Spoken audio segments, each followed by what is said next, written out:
basically, videos for us as an agency are a loss leader. So the main obstacle to scaling any offer on YouTube is the creative. And we make our money when our clients make money by scaling. So we pretty much go into the red in terms of like the actual creative, almost always. So we keep costs down as much as we can for the production because we know that it's not going to be, it's probably not going to be a home run, especially out of the gate. So we don't want, like, I know you can get some amazing video ads done for $70K, or even, you know, one of the most famous people who make them, they charge over six figures.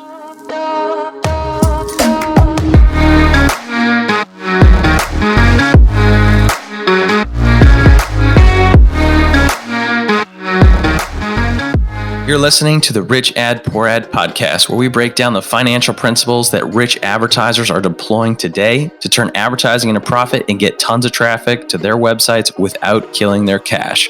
These advertisers, agencies, affiliates, brands are responsible for managing over $1 billion a year in ad spend. You'll hear about what's working for them today, their rich ads, and we'll roast their epic failures and crappy ads on the internet with poor ads. Let's get into it. Alrighty, y'all, we're back in action with another episode of the Rich Ad Poor Ad podcast. We got your hosts, Zach Johnson and Dylan Carpenter. What's good, Zach? Oh, dude, we're talking about some YouTube ads today. That's going to be a nice breath of fresh air. Oh, it is, man. And especially someone who's, spending 40, 50 million a year. But more importantly, we got the co-founder of VidTal, a free YouTube ads tool to kind of spy on your competitors, and the co-founder of Inceptly, a YouTube ads agency that's kind of the full service side of things. But Ian, what's good, man? Wow, you guys are so pro in your intros. I'm impressed. That was a smooth transition. Well, cool, man. Thanks for jumping on. Tell me about VidTal. Like I'm not a YouTube ads guy, so I would love to know, like, what's the quick pitch here on VidTal? Yeah, so me and my business partner Brett, we're YouTube ad nerds. So we were always paying attention to what ads we were seeing in our timeline on YouTube. And we started just logging them manually in a big Google spreadsheet. So there's a way you can right click on the ad as it shows up as you're watching YouTube. And then you can grab this little bit of code in Stats for Nerds and then dump it in a YouTube link. And then you'll get the unlisted video ad. So we started doing that in a Google spreadsheet just to keep track of ads we were seeing and try to reverse engineer them for our clients. And then we just decided, hey, let's build the software for this to make that process more simple. And then we also just decided, hey, let's make a database of all these ads. And so we did that about a year ago. Now we're tracking tens of thousands of ads, and their performance is mapped daily, so you can see what people are spending. Because what? Yeah, it's crazy. So, because if you think about it, an unlisted video, the only reason you're going to watch it is if you see it as an ad, because there's no other really way to access it. So, we just track views on these ads every day, and then that is an analog for spend, and so you can see what people are running right now, and use it to just get inspired for your own YouTube ads and see what's working and go from there. This is great. We're just going to rebrand this the YouTube Rich Ad Library and just let an affiliate link over to you. Oh, it's free, so sorry, it won't be very profitable for you. Yeah. Oh man. Yeah. Well, this is a nonprofit podcast, so it's all good. Nice. Just for the love. That's right. Oh, that's awesome. I had no idea you could do this on YouTube. What do I know, Dylan? What do I know? Hey, it's new to both of us, man. Especially when you mentioned spend, I'm like, oh, you can see those kind of metrics. Like that's gold. Yeah. Oh, it's cool, man. So, all right, give us a rundown on the agency. You guys are managing $4 million a month. Let's talk about one of your favorite, campaigns or clients that you're most proud of. Yeah, I mean, where we really feel like superheroes is when someone is dependent on one traffic source and they're just standing on one leg, and they know they're one Facebook ban away from not being able to acquire customers. And I love being able to come in and hook them up with an entirely new source. And so we had that think it was this summer actually, we started working with this I can't name the name, but it's basically it's actually a SaaS. But it's a D2C SaaS. It's not like a VC backed SaaS. So we got to basically, every dollar we spend, we got to make X back, which is challenging and exciting, as we're all used to. We're all direct response people. But so yeah, they had very little history on YouTube. They had tried a few things, but nothing was really working. I think they're spending, 5 figures a day, maybe like up to 20K a day on Facebook. And so, yeah, we pretty much hit it out of the ballpark the first month, and we were spending 50K a day at the end of the month from basically like a pretty cold account. And we're still spending around that months later. So we've been able to maintain that spend over time, which has been awesome. So that's definitely one of my favorite, my favorite home run case studies to share. Of course, in the meantime, in those same months, there are plenty of offers that totally bombed on YouTube for us. So, it's not like we always sit out of the ballpark. There's always a variety of factors at play. But yeah, that's one of my favorites. Heck yeah, man. So let's go ahead and dive into this rich ad segment here. We'd love to kind of find out what's working good for you right now in these wild times. So, I mean, what's your rich ad in this scenario? Rich ad. Yeah, I would say, I'll just drop it on you guys. All right. So if you put some serious thought into this, I love it. Well, it's simple, but it's profound. So, yeah, if you have a something that's sold with like a video sales letter, you can definitely, with a few tweaks, make it work extremely well on YouTube as an ad. So, yeah, there's definitely ways to do that, and that's been really powerful. And if you look at VidTow, you go in there and look and see what some of the top ads are, you'll see that. It can be a super long ad. It can be 45 minutes plus, or you think about what's in a VSL. It's basically you are a video sales letter. You're basically addressing.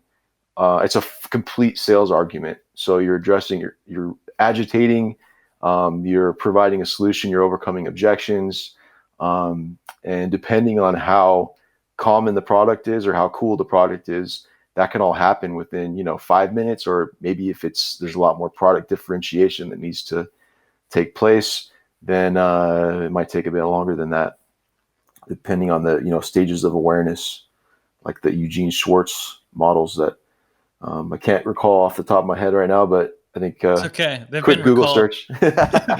They've been recalled multiple times. Yeah, we all know about that. Yeah. Now, you said 45 minutes. Is that your typical length for these kind of VSLs, or?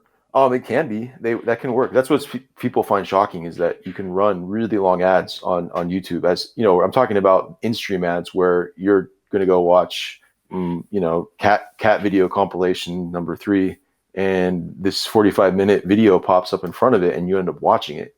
So that happens. And part of the reason, I'll just digress for a little bit, but so it's all about the context of the ad platform. So Facebook it's an interruptive ad platform. You got to think about it, how we use it. We're usually using it to kill time. We're kind of just scrolling absentmindedly through it, maybe just seeing what our friends or family are up to, or clicking on the occasional sort of very pattern interrupty kind of image from an ad or video from an ad. Whereas YouTube, you go there with intent. You go there to learn or be entertained, pretty much. And you watch, you're watching certain videos, you get into that YouTube rabbit hole kind of mindset where it's almost like a sort of hypnotic state where you're completely focused and absorbed. So the ads kind of have to fit into that framework or that context. So in that context, you can end up watching a 45-minute VSL. I doubt it would ever happen on Facebook. You got to think about our minds we're kind of skimming along the surface there, whereas YouTube, our mindset is quite immersed, quite deep. So yeah. Now, out of the gate, With those length of videos, is that something you're testing multiple angles of, or are you going straight for the kill? With them, they're already kind of in the zone to kind of learn some new things. So I kind of get that concept there. But do y'all usually test one or two of these at different lengths? I'm just thinking of, you mentioned those in-stream videos. I mean, oh man, if I'm watching, a podcast and all of a sudden I get a 40-minute ad, I'm furious. No, totally. No, I mean, it's not like a golden bullet. It doesn't always solve the problem, but it's just something that I think that if your listeners have that kind of asset or have the capability to create that kind of asset in terms of like a long sales argument, it can be really powerful. But a lot of our best ads too are quite short, can be under a minute.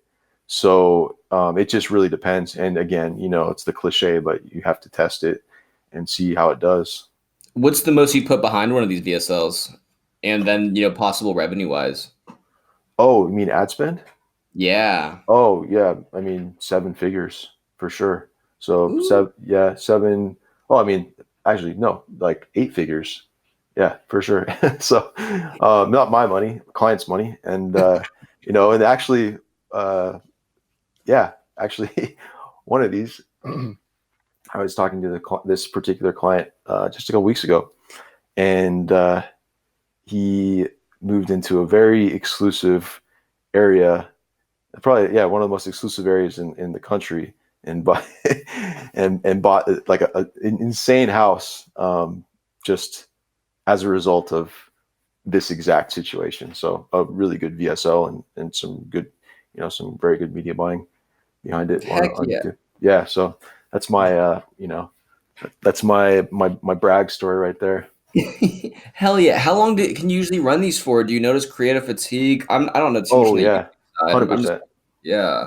It just depends. You have to pay attention to click through rate is huge, and obviously that changes every other downstream metric. So it actually also changes upstream metric like CPM. If you have a really good click through rate on a video, then Google has a black box ad quality score metric, which we don't really know all the components of it, but click through rate is a big one.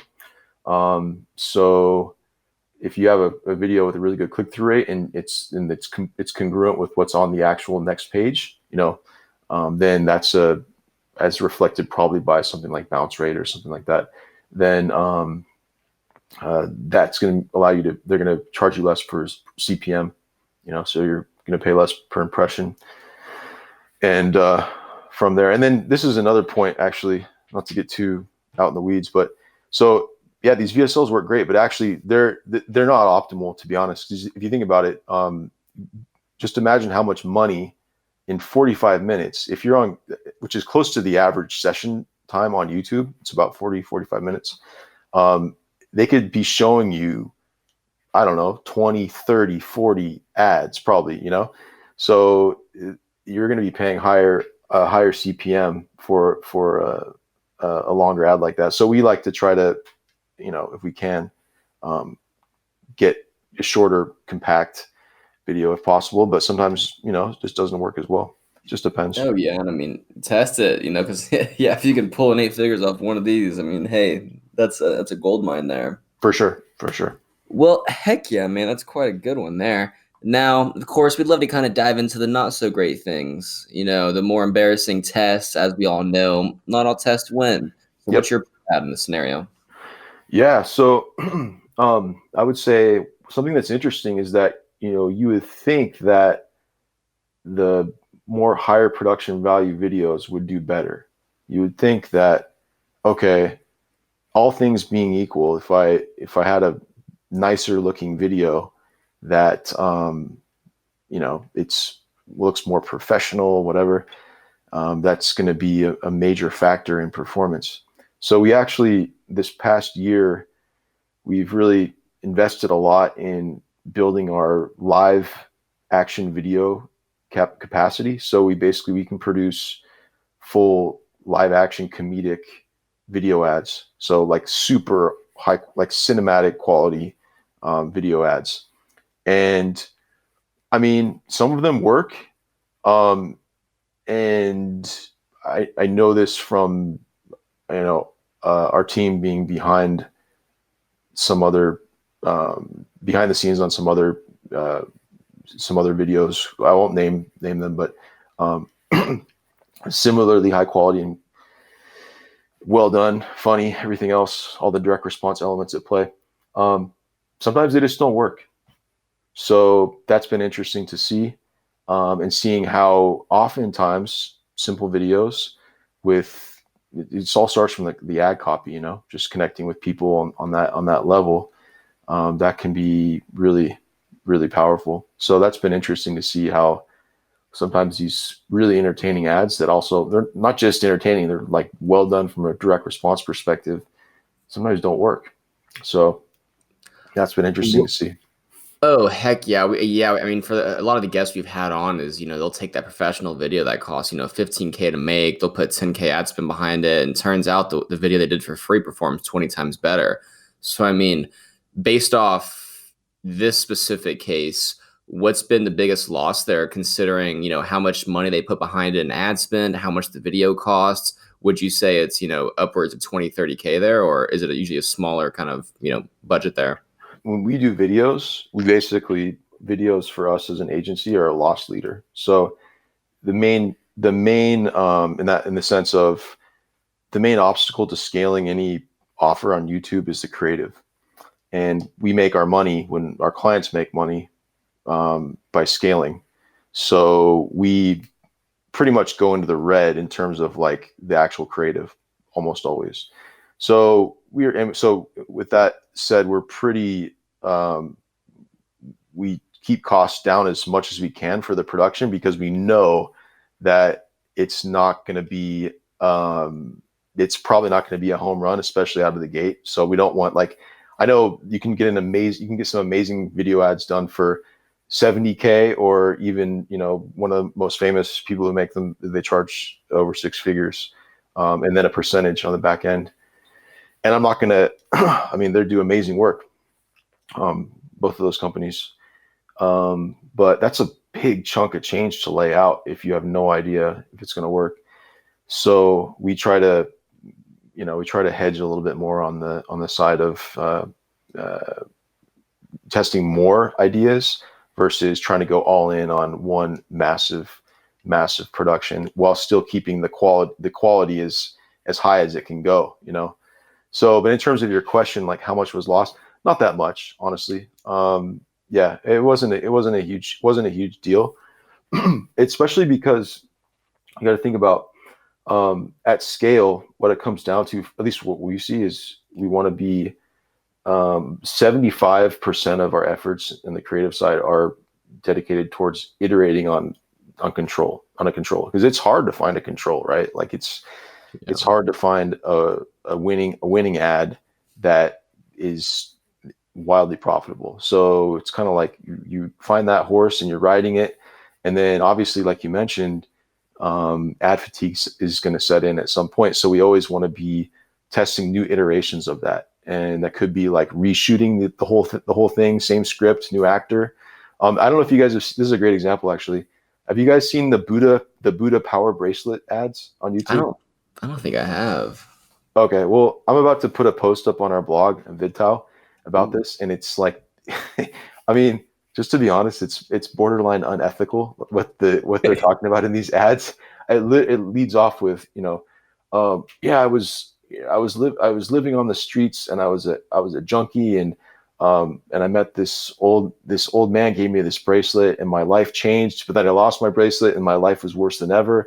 But then I found the bracelet again, and my life is now amazing. I'm rich. I have an amazing family. Blah blah blah. And you can get it too for just $20, and it's literally this, or I think it's $29.99, and it's this thing you can just look it up on AliExpress, and it's cost $4. So it's like it's pretty much a commodity. And they've created this whole story around it. And there's on VidTow, I think we're tracking like 12 of their ads. They launched in early 2020. And I think at this point, it probably, based on our estimates there, at some months they've spent over 7 figures on this offer. And all the ads, they're just iterations of the same story, like slightly different hook, new actor, same trajectory of the story, same format. It's like a person in front of a green screen with some B-roll of the drama of their life, just like B-roll you get off of stock.adobe or something like that, and then some product shots, super like low budget. You wouldn't cost much to produce it, but it works. So my point is, like, iterating is a big one. The second biggest thing is so 25% we like to just aim for moonshots, like entirely different screams, not whispers, is the expression. I didn't make that up. Someone said that test screams, not whispers. I think some Agora guy. Anyways, so yeah, these live action comedic ones fall into the realm of these moonshots, and so sometimes they work. We've never had one that was a game changer, that took an offer that wasn't converting and made it convert amazingly. But we haven't been doing it that long either. It's been less than a year we've been doing these comedic live action ones. So I'm confident that eventually we'll hit one that's going to go massive. But in the meantime, most of them convert decent, but none of them have been like head and shoulders above the other existing controls, just to be totally transparent. Interesting. So the big moral of the story is here: buy some cheap bracelets online, come up with an unreal story on how your life's terrible without it, and try and scale it to the moon, Yeah, absolutely. It's true though. It's all about the story. Like that was interesting, is that they basically took this commodity. It's basically a commodity. It's like a cool looking commodity, and they made a story around it. And now they're able to charge what is that?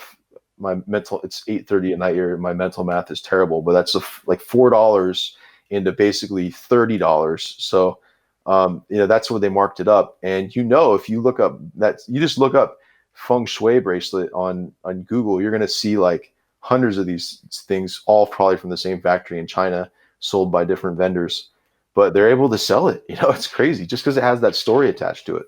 Oh, unreal. Well, man, it's super interesting there. So, as you're aware, with the podcast and the witty name, we love to find the crossroads of marketing and the financial side of things. So, based off your expertise, your experience there, what kind of financial tips could you provide for some of the listeners here?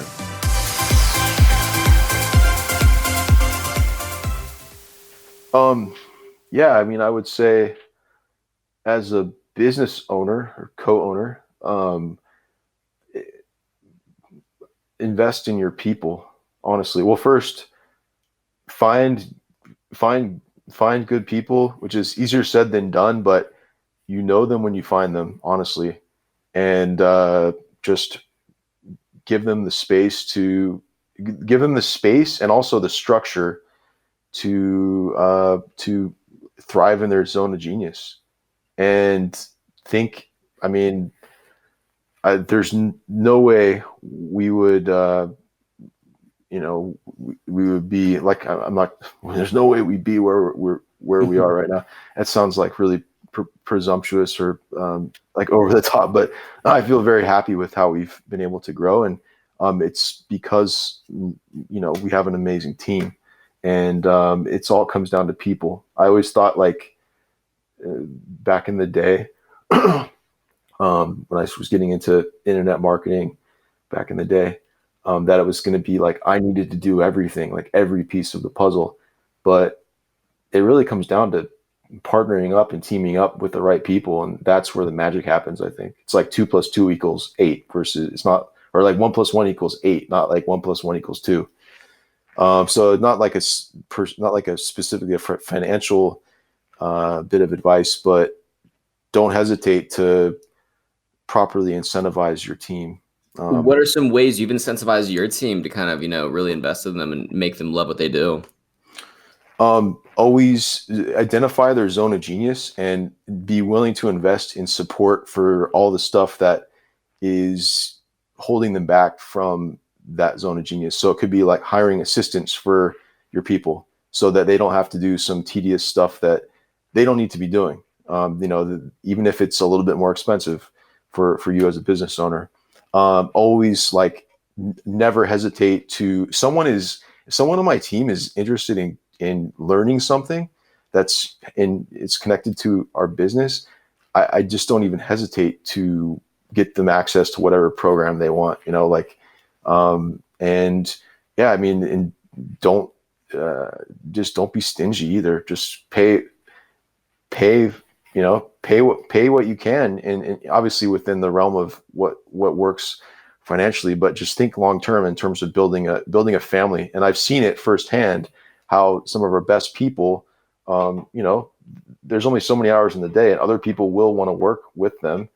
And when they're happy with the environment that they have working for you, they're just gonna like laugh at other people trying to get a piece of them when they know that the situation is not as aligned with their kind of the meaning that they have, with the situation that you've created. So I know maybe I'm like talking it up too much, but that's just my sense of how things have gone. And we've been really fortunate also to just find really quality people. So this episode is brought to you by Funnel Dash's Ad Card, the only charge card exclusively for your digital ad spend in partnership with MasterCard. And if you are an aggressive affiliate dealing with dozens of ad accounts, or you are in gray hat or black hat verticals such as drop shipping, CBD, or other verticals where you're dealing with ad accounts getting shut down, business managers getting shut down, or even deplatformed from platforms like Facebook and Google, then you absolutely need to check out Funnel Dash's Ad Card. We give you unlimited free virtual debit and credit cards, so you can have a dedicated card for every single ad account campaign. And you can attach any name and address in the US, so you have complete anonymity on the card and at the card level. Plus, one of my favorite features is that you don't have to pre-fund or even top off like most typical virtual card solutions today. So if this is you and you're operating these verticals, whether you're an agency or an advertiser, then check out AdCard at funneldash.com. Good. Well, that makes complete sense. When was the kind of point in your internet marketing journey that you were like, hey, this one-stop shop or one-man show or two-man show is just not going to cut it? How long did that kind of take you to kind of grasp there? Well, so my first, so I was an ambulance driver, and then I lost my job, and I ended up working for this.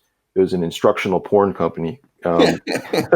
They sold direct response instructional porn. It was called Two Girls Teach Sex, and that's a whole long story. And I know we're running out of time here, but I won't get into it too much. But that was Golden Hippo Media. That's how they got started. They're like, I don't know if the listeners know, but they're, I don't know how big they are now. They're, hundreds of millions of dollars of revenue a year, and they have all kinds of different offers in health, beauty, and they have an amazing system there. But I remember walking in there, and Craig Clemens and his brothers, and then Josh, Craig, Josh, Mark, and Kurt. Those four guys, they founded it. They're four founders, and I always thought, like, why would you need four founders? That's a lot. And then under those four founders, there were like, there's a copy team, there's an email team, there's like a B squad VSL writing team. There's all these different components. And honestly, it took me, that was 8 years ago, I think, 8 or 9 years ago. And it took me just until this last year really to realize that it's so obvious, but not one person can do everything. Even like the most brilliant copywriter, like Craig Clemens, he's probably the best copywriter, direct response copywriter in terms of how much money he's earned, who's ever lived. And, that's his one area of genius. And you got to have like a media buyer in the mix. You got to have an amazing teams guy. You got to have like an amazing finance guy, and then all kind of just plugged in together like one big brain. So it sounds really obvious, but it took me like actually growing a team to realize that I can't do it all myself. And I was trying to do it all myself, even, a couple 2-3 years back, before I met my business partner. And it just makes so much more sense when you start to think about relationships and building a team and building this just like a family, really. Man, I love this. Well, heck yeah, man. So give everybody an idea what's next for you. You know, how can we support you, and how can people kind of, reach out to you?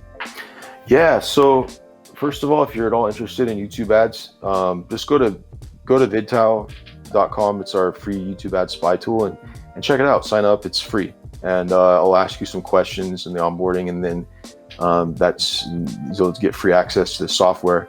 And again, it's totally free. We have tens of thousands of ads, and you can see what other people are running. You can search. The search functionality was really bad until like 2 weeks ago. It was like very, very bad. If you capitalized the letter in the wrong space, you wouldn't get any results. we invested in updating that, so now it's actually quite good. So you should be able to find some of your competitor ads there. Check that out. We have some content on the blog on how to run YouTube ads. We really try to be just transparent and share everything. That's everything that we can in terms of what's working, what's not working on the media buying side, on the creative side, so that people can add in this other traffic platform to the mix. So that's our YouTube ad spy tool. And then Inceptly.com is our agency, and we are a full service YouTube ad agency. We produce and scale YouTube ads for direct to consumer, direct response brands. Heck yeah, man. Well, cool. Once again, man, thanks for jumping on. That was an absolute blast there. Thank you, gentlemen. It's great to meet you, and thanks so much for the opportunity.